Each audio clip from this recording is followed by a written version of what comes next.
శక్తి కలిగిన దేవుడు మాత్రమే కాదు, ఆయన మాట కూడా శక్తి కలిగినది. ఆమె అక్కడక్కడ కొంతమంది బలవంతులు కనిపిస్తూ ఉంటారు. శరీరంలోనూ ఆకారంలోనూ వారు బలవంతులుగా ఉంటారు. అంత బలవంతులైన నోటి మాట బలహీనమే.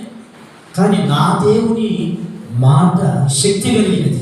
దేవుని మాట నిన్ను ఆదరిస్తుంది. దేవుని మాట నిన్ను బలపరుస్తుంది. దేవుని మాట నిన్ను పరిశుద్ధపరుస్తుంది. దేవుని మాట చీకటి నుంచి వెలుగులోనికి నిన్ను నడిపిస్తుంది. దేవుని మాట మరణ ఛాయలో నుండి నిన్ను జీవంలోనికి నడిపిస్తుంది.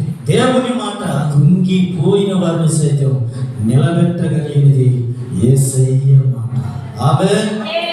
మనుషుల మాట ఎలా ఉంటుందంటే బలహీనపరుస్తుంది, కృంగదీస్తుంది.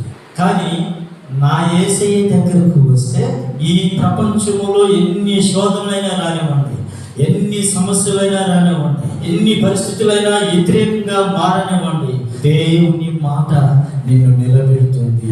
ఆమేన్.